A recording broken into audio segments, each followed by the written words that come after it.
पितामह बहुत साष्ट अन्न आदि देता है, परंतु श्राद्ध में तृप्त वे सब पिता है। पितामह ने दादाजी और प्रपितामह ने परदादा आदि पुत्रों को वांछित फल देकर धर्म मार्ग से धर्म राजा के भवन को वो जाते हैं। वहाँ से धर्म सभा में उनको आदर से में स्थित करते हैं। इति श्री रेवाखंडे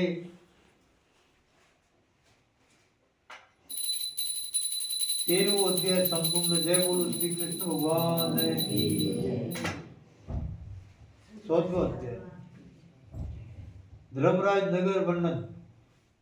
श्री गुरु जी बोले कि हे दया के निदान भगवान, यह लोक कितना बड़ा है और वो कैसा है, किसने बनाया है, उसकी सभा कैसी है और उसमें धर्मराज से धर्मात्मा लोग धर्मराजा के मंदिर को जाते हैं। उन धर्मों को मुझसे कहिए। श्री भगवान कहते हैं कि हे गरुड़ सुनिए, जो नारद है और ऋषियों से जाने योग्य वह सुंदर धर्मराज का नगर बड़े पुण्यों से मिलता है। दक्षिण और नृत्य के बीच में जो व्यवस्थित અને धर्मराज का पुर है, वह सब वज्र का बना हुआ है, जिसको देवता और असुर भी भेदन नहीं कर सकते।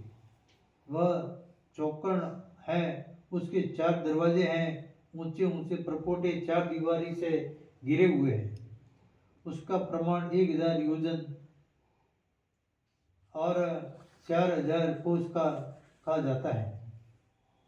उस पूर्व में चित्रगुप्त जी का सुंदर मंदिर है।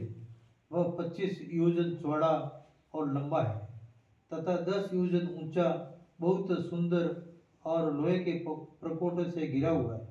उसमें आने जाने के लिए सैकड़ों गलियां और वह पताका और ध्वजाओं से भूषित है तथा विमानों से भरा हुआ है। गाने बजाने के शब्दों से शब्दमान है।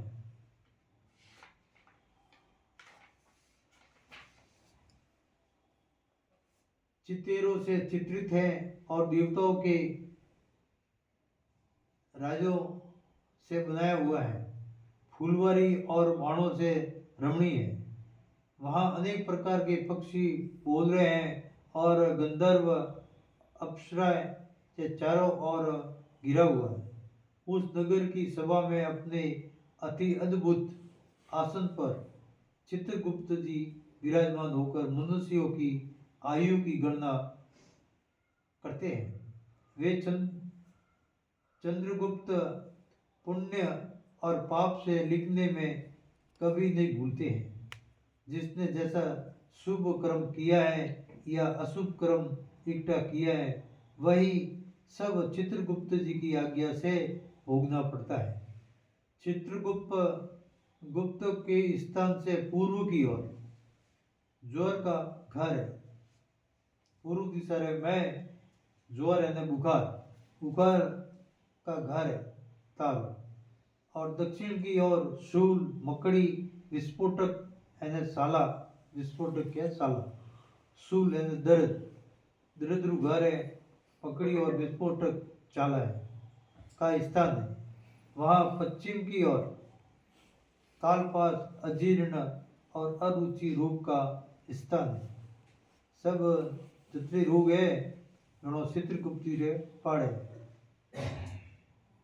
उत्तर दिशा की ओर राजरोग और पांडु रोग का घर है। राजरोग के टीबी और मारवाड़ी में क्या टीबी, तपेदिक रोग ने टीबी, और पांडु पीलियम का घर है। ईशान कोण में सिर पीड़ा और अग्नि कोण में मूर्छा का स्थान है। मूर्छा मिर्गी का स्थान है। नेत्र कोण में अतिसार और अतिसार के टटियो लगे, अतिसार बन गया, अतिसार जादू लग रहा। अतिसार का घर है। वायव्य कोण में शीत और दाह का स्थान है। शीत यानी ठंड और दाह यानी जलन का स्थान। इसी प्रकार की अन्य व्याधियों से, अन्य रोगों से वह चित्रगुप्त जी का स्थान घिरा हुआ है। वहां बैठे बैठे चित्रगुप्त जी मनुष्यों के शुभ और अशुभ, पाप और पुण्य कर्मों को लिखा करते हैं। चित्रगुप्त के स्थान के आगे 20 योजन पर पूर्व के 20 दिव्य रत्नमय और बिजली सी ज्वाला वाला और सूर्य सी क्रांति वाले धर्मराजा का बड़ा पूर है। चित्रगुप्त जी आगे धर्मराजा का पूर है। वह 200 योजन लंबा चौड़ा और 50 योजन ऊंचा, हजारों खंभे उसमें लगे हुए हैं। वह वैदुर्य मणियों से भूषित है, सोने से अलंकृत सजाया हुआ है। उसमें अनेक प्रकार के महल बने हुए हैं। शरत काल के मेघ के समान सोने के कलशों से मनोहर और चित्रयुक्त स्फटिक मणियों की सीढ़ियां वाला है। वह हीरे की कुटियों से शोभायमान है। उसके झरोखे में मोतियों की झालरें लगी हुई है। वह पताकों और ध्वजाओं से शोभित है तथा घंटा और नगारों के नाद से युक्त है और सोने की बंधन हारों से मंडित है। उसमें आश्चर्यमय सोने के सैकड़ों किवाड़ लगे हुए हैं एवं अनेक प्रकार के वृक्ष, लता और सुहावने वृक्ष लगे हुए हैं। इसी प्रकार के अन्य आभूषणों से वह सदा भूषित है। अपने योगों के प्रभाव से विश्वकर्मा जी ने उसे बनाया हुआ है। उस पूर्व में 100 योजन चौड़ी कामरूपिणी दिव्य सभा है। उसमें सब लोग चमकीला सूर्य का सा प्रकाश है। वह न तो अधिक ठंडी है और न वह अधिक गर्म है। वह मन को अत्यंत हर्षित करने वाले स्थान है। उसमें न शौक है, न चिंता है, न बुढ़ापा है और न भूख लगती है, न प्यास लगती है और न कुछ अप्रिय खराब वस्तु है। उसमें देवता संबंधी तथा मनुष्य संबंधी सब काम मौजूद है। उसमें सर्वत्र रस युक्त बहुत से खाने योग्य भोजन के पदार्थ है तथा रस वाले स्वादिष्ट गर्म और ठंडे जल, फल, उसमें पुण्यमय शब्द आदि विषय है तथा नित्य कामना रूपी फल देने वाले वृक्ष है। हे गरुड़, वह सभा बाधा रहित, रमणीक और कामना को देने वाली बहुत समय तक तप करके विश्वकर्मा जी ने उसे बनाया है। उसमें बड़े तप वाले जाते हैं, सत्य बोलने वाले जाते हैं, शांत स्वभाव वाले और सन्यासी लोग जाते हैं, सिद्ध पुरुष और शुभ कर्म से पवित्र हुए लोग ही उसमें जाते हैं।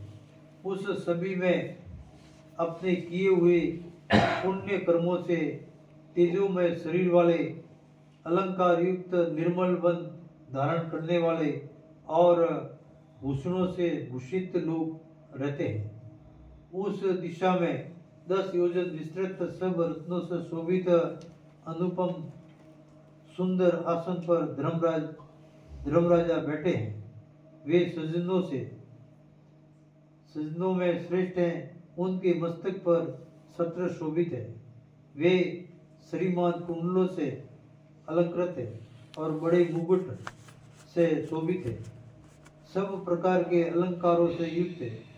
नीले मेघ के समान क्रांति वाले हाथ में सुंदर पंखा लिए हुए अप्सरा उनको पवन करती है तथा गंधर्वों के समूह और अप्सराओं के गण है, वो गीत बाजा और नृत्य आदि से चारों ओर उनकी सेवा करते हैं एवं हाथ में पांस लिए हुए मौन बलवान काल और महाकाल विचित्र रूप चित्रगुप्त जी तथा यमराज से वे सेवित है तथा पास फांसी और दंड लिए हुए भयंकर रूप आज्ञा में रहने वाले अपने तुल्य बल वाले अनेक योद्धा से वे घिरे हैं।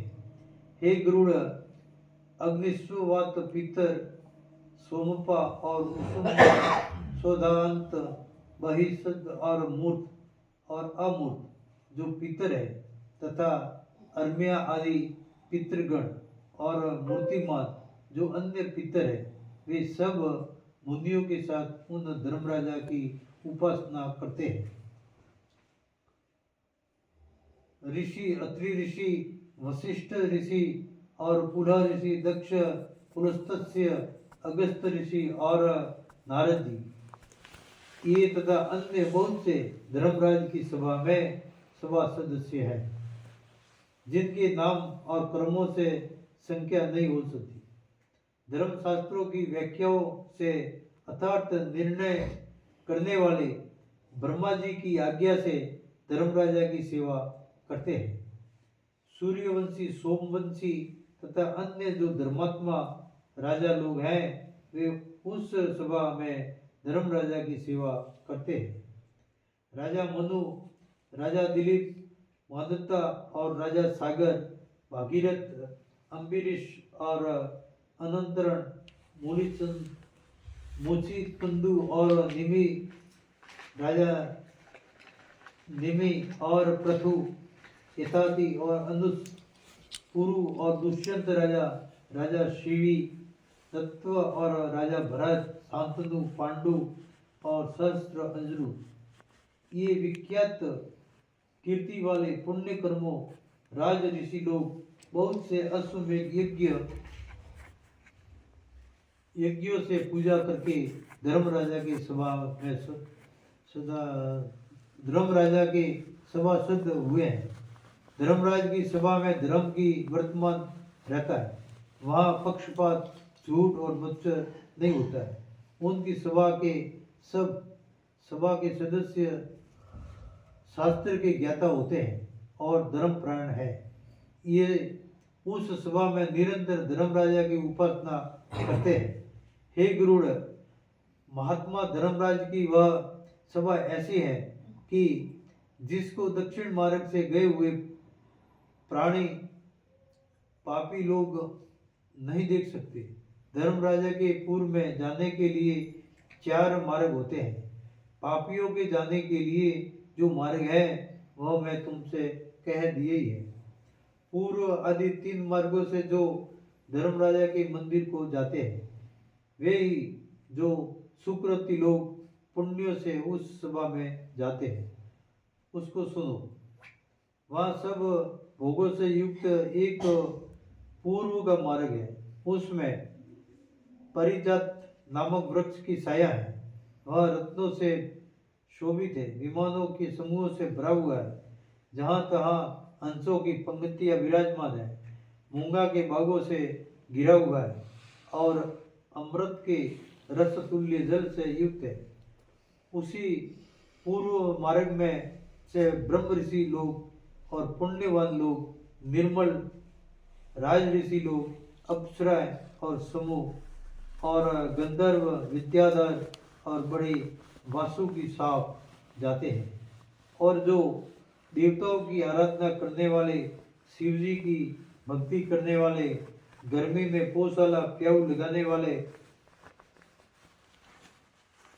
माघ महीने में लकड़ी का दान देने वाले तथा वर्षा ऋतु में जो विरक्त लोगों को दान मान से उसको आसरा देने वाले और दुखितों को मीठे वचन बोलने वाले, वे लोग जो सत्य तथा धर्म में रत है और क्रोध तथा लोभ से रहित है एवं माता पिता के भक्त है और गुरु की सेवा करने वाले हैं, भूमि, घर, गाय और विद्या का दान करने वाले, पुराण के भाषने वाले और सुनने वाले तथा सप्ततः आदि प्राण करने वाले, ये सुकृति लोग, अच्छे लोग तथा अन्य जो पूर्व द्वार में प्रवेश करने वाले, सुशील और शुद्ध बुद्धि वाले हैं, वे सब धर्मराजा की सभा में जाते हैं।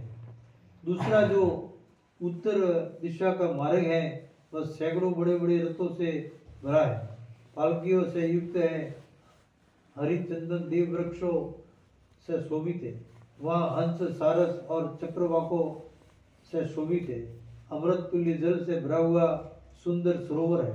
इस मार्ग से वेद पाटी जो वेद पाटी है और अतिथियों के पूजक है, दुर्गा का उपासक है और सूर्य के भक्त है, तथा पूर्व समय में तीर्थों में नहाने वाले, तथा जो धर्म युद्ध में मरे हैं और जो अंत करके मरे हैं, तथा काशी में मरे या गौशाला में मरे या तीर्थ के जल में मरे हैं, वे उस उत्तर मार्ग से जाते हैं।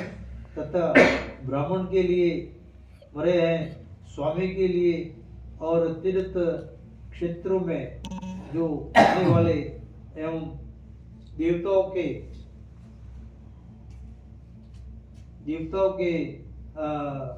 विध्वंस देव मंदिर आदि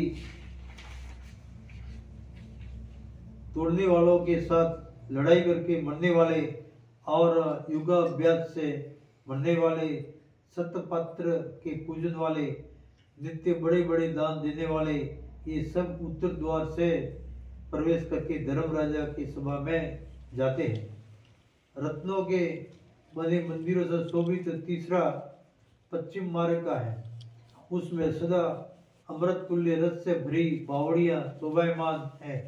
वह ऐरावत के कुल में जन्म होने वाले मस्त हाथियों से भरा हुआ है, तथा ऊंचे श्रवा से उत्पन्न घोड़ा जैसे रत्नों से युक्त है। इस मार्ग से आत्मपरायण योगी लोग, अच्छे शास्त्रों के चिंतन करने वाले, भगवान के अनन्य भगत और गायत्री माता के मंत्र का जाप करने वाले और प्राय धन और प्रायवाद से जो रहित है और अपनी ही स्त्री से रमण करने वाले, सज्जन, अग्निहोत्र करने वाले और वेद का पाठ करने वाले, ब्रह्मचर्य व्रत धारण करने वाले, वानप्रस्थ तपस्वी लोग तथा श्रीपाद संख्यक सन्यासी लोग, जिनके लिए कंकर और पत्थर और सोना बराबर है,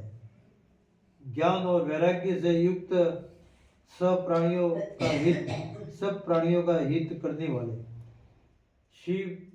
भगवान शिव और विष्णु भगवान के उपासक तथा कर्म को ब्रह्म में अर्पण करने वाले, तथा तीनों ऋणों से मुक्त, सदा पंच यज्ञ करने वाले, पितरों का श्राद्ध करने वाले, समय पर संध्या उपासना करने वाले, निशों की संगति से रहित और अच्छी संगति करने वाले, ये सब अपसर्वा गुणों से युक्त उत्तम विमानों में बैठे हुए अमृत पीते हुए पश्चिम द्वार से धर्मराजा के पूर्व में जाते हैं। यमराज उन आए हुए सब प्राणियों को देखकर बार बार स्वागत करते हैं और खड़े होकर उनके सामने जाते हैं। उस समय वे चार भुजाओं में शंख, चक्र, गदा और पद्म और तलवार को धारण कर पुण्य आत्माओं के साथ स्नेह से, प्रेम से मित्र का व्यवहार करते हैं तथा बैठने को सिंहासन देते हैं और उनको नमस्कार करते हैं, पाद्य देते हैं, अर्घ्य देते हैं, फिर चंदन आदि से उनकी पूजा करते हैं और कहते हैं कि हे सभा सदस्यों, इस ज्ञानी को आदर से नमस्कार करो, यह मेरे मंडल को छोड़कर ब्रह्मलोक को चला जाएगा। हे बुद्धिमानों से श्रेष्ठों, नरक से डरने वालों, आप लोगों ने पुण्य करके सुखदायक देव तत्व साधन किया। जो दुर्लभ मनुष्य का शरीर पाकर नित्य नैमिक कर्म का साधन नहीं करता है, वह घोर नरक में जाता है। इससे बढ़कर और कौन अचेत जो मनुष्य अस्थिर शरीर से, अस्थिर धन का शरीर है वो अस्थिर है, स्थिर नहीं है, वो नष्ट वही से।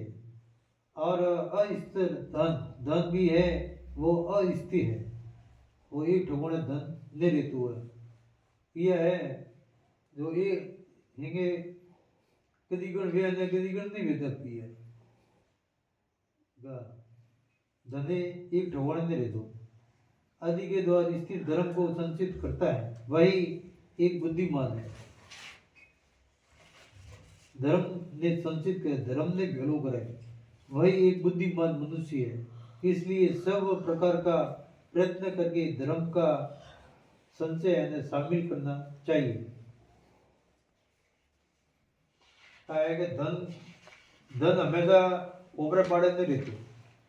आज करोड़ोपति वे नेड़ो टाइम आवे जो धन नहीं वेतु पाड़े, नहीं वेतु ने वरने पाड़े पोगे। लक्ष्मी हमेशा चंचल है, वह स्थिर नहीं रहती।